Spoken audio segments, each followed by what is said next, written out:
Buenos días, Felipe. El día de ayer, la ministra de Economía, María Antonieta Alba, presentó el marco macroeconómico multianual correspondiente al periodo 2021-2024. Este documento es probablemente el más importante que existe para la elaboración de las políticas económicas del Perú, ya en el cual se detalla la situación económica actual del país y las proyecciones económicas en los próximos años, el cual también sirve de base para elaborar el presupuesto general de la República. Ahora, la ministra abordó la exposición básicamente en cuatro ejes. Primero, el escenario, el contexto externo, ¿no? La situación de la economía local, la posición fiscal del país y los retos y los riesgos, básicamente los riesgos a los que nos enfrentamos en los próximos años, ¿no? Y es importante porque básicamente es la primera vez que tenemos una posición oficial de las cifras macroeconómicas del país. Bueno, y algunas de ellas son justamente las que quiero comentar, ¿no? En primer lugar, si bien es cierto en el segundo trimestre del presente año, a nivel mundial hay una caída de la actividad económica en casi todos los países del mundo, ¿no? Estados Unidos tuvo una caída anualizada del segundo trimestre del 9.5% y desestacionalizada en más del 32%. El Perú tuvo también una caída de más del 30% en el segundo trimestre. Sin embargo, eso corresponde a los periodos, como les digo, entre abril, mayo y junio. Ya los primeros indicadores adelantados de julio y agosto muestran una recuperación de la economía, no solamente a nivel local, sino también a nivel mundial. No es decir, una recuperación en B, una caída dramática rápidamente, pero también un crecimiento. Por ejemplo, Estados Unidos ya muestra altos niveles de crecimiento entre julio y agosto, del mismo modo China, que ya tiene crecimientos positivos. Y esto es muy importante tener en cuenta, dado que, en primer lugar, Estados Unidos representa casi el 25% del PIB mundial y China aproximadamente el 15%. Y resulta que estos dos países son los principales socios comerciales del Perú. China el primero y Estados Unidos el segundo. Ya, ahora, con respecto a la economía local, ¿no? A la economía nacional, según las estimaciones del MEF, ¿no? La economía va a caer este año aproximadamente un 12%, ¿no? A partir del segundo semestre de este año, en el cual ya lo estamos trabajando, ya existen mejores perspectivas, ¿no? Dado que los primeros indicadores, como le dije hace un rato, de la economía muestran que estamos en una fase ya de recuperación, ¿no? Por ejemplo, la producción de electricidad ya estamos a niveles de un 3% menos de lo que era la producción general de electricidad antes de la pandemia. Y eso es importante, ¿por qué? Porque evidentemente mientras hay mayor producción de electricidad significa que las empresas están funcionando, que las tiendas están trabajando. Ese es un indicador de mejora en la actividad económica. Otro indicador importante es que las importaciones de bienes de consumo también han mostrado un repunte luego de una caída fuertísima entre abril y mayo, ¿no? Lo cual indica que las personas están adquiriendo más bienes de consumo y por ello que las importaciones aumentan. Por otro lado, los despachos de cemento que están vinculados al sector construcción, que es el principal indicador del sector construcción, también se han incrementado en estos últimos 2 meses. Y esto es importante porque el sector construcción es la actividad económica que genera el mayor efecto multiplicador de la economía. Cuando alguien construye, hay muchas actividades que se mueven, ¿no? Cuando alguien construye, vende el que vende fierros, el que vende sanitarios, el que vende ladrillos, el que vende cemento, el que vende pintura, etcétera, etcétera, etcétera, ¿no? Y también el sector de construcción genera muchas fuentes de empleo. Y eso ha originado que las expectativas en los próximos 3 a 12 meses empiecen a mejorar. Todavía las expectativas están en terreno pesimista, sin embargo, están mejores que hace 2 o 3 meses, ¿no? Otro dato adicional en el cual se puede ver que la economía se está empezando a recuperar es que las ventas minoristas, las cuales se pueden comprobar a través de la facturación electrónica y las boletas, también se ha incrementado. En el sector comercio se han incrementado las ventas, ¿no? Estamos también casi todavía estamos por debajo de los niveles pre-COVID, pero se ha incrementado notablemente con respecto a abril, por ejemplo. En el caso de la manufactura, de la industria igual, y en el caso de los servicios, si habíamos caído casi dramáticamente a fines de abril, la economía cerrada, hoy tenemos que la facturación electrónica, en el caso de los servicios, es un 5% menor que niveles previos a la pandemia. Correcto. Estos datos, con los anteriores, nos llevan a pensar que ya la peor fase de la pandemia, o los efectos de la pandemia en la actividad económica, ya la pasamos y estamos en una fase de recuperación lenta, que será lenta, pero ya empezamos esa fase. Ahora, ¿qué ha implicado todo esto? Implicado que para esto, antes de la pandemia, nosotros teníamos fortalezas macroeconómicas muy importantes, ¿no? Por ejemplo, teníamos la relación deuda-PBI más baja de toda la región, ¿no? Equivalía aproximadamente el 26% del PBI. ¿Qué significa esto? Es decir, es la proporción de toda la deuda total respecto a la producción nacional. Para darles una idea, el Perú tenía una relación deuda-PBI de 27% y Brasil, que es la economía geográficamente más grande de América Latina, tiene una relación PBI de 89%. ¿Qué quiere decir? Que era un país muchísimo más endeudado con respecto a Perú. México, que es la segunda economía más grande, tenía una deuda PBI de más del 53% y Colombia también del 50%. ¿Qué quiere decir? Que el manejo externo del país había sido muy bueno a lo largo de todos estos años, ¿no? Igual teníamos el déficit fiscal, un promedio en los últimos 10 años más bajo de la región.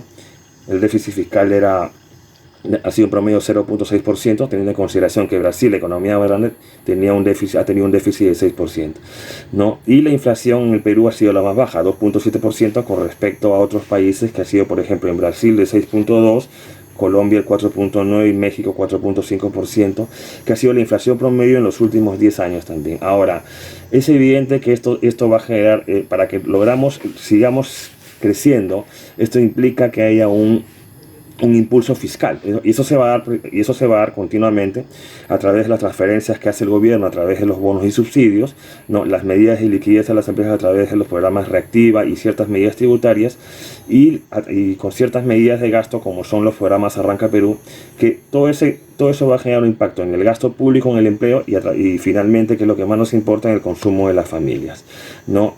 Todas estas medidas económicas que está dando el gobierno representan más o menos un equivalente a un 20% del PBI. Si el PBI es más o menos 235.000 millones de soles, estamos hablando de un impulso fiscal de más o menos 40.000 millones de dólares que ha hecho el gobierno nacional, ya a diferencia de otros países que el impulso ha sido mucho más lento. Eso sin duda ha ayudado a amortiguar la caída en la actividad económica, ¿no? Ahora, ¿eso qué va a generar? Que como consecuencia de ese mayor gasto privado, en el 2021 tengamos un crecimiento estimado de un 10%, ¿no?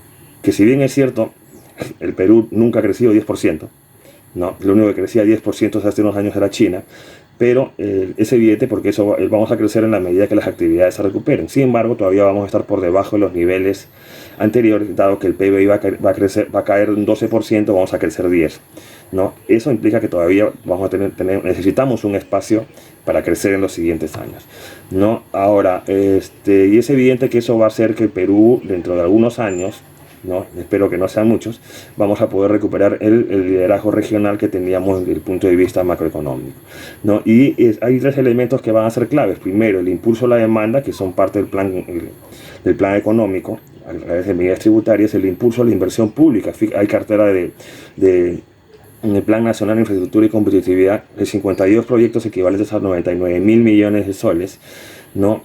En la cartera de APP, que tenemos aproximadamente 6.000 millones de dólares, y en la cartera minera tenemos 41 proyectos por equivalente a 49.000 millones de dólares. Y luego el impulso a la competitividad y productividad, donde el cual se puede generar un impacto positivo también para el país. Ahora, esto implica que la estrategia de la política fiscal en el mediano plazo, de todas maneras, tiene que implicar incrementarse la recaudación o los ingresos fiscales en por lo menos 1.5% del PIB y mejorar la eficiencia del gasto público.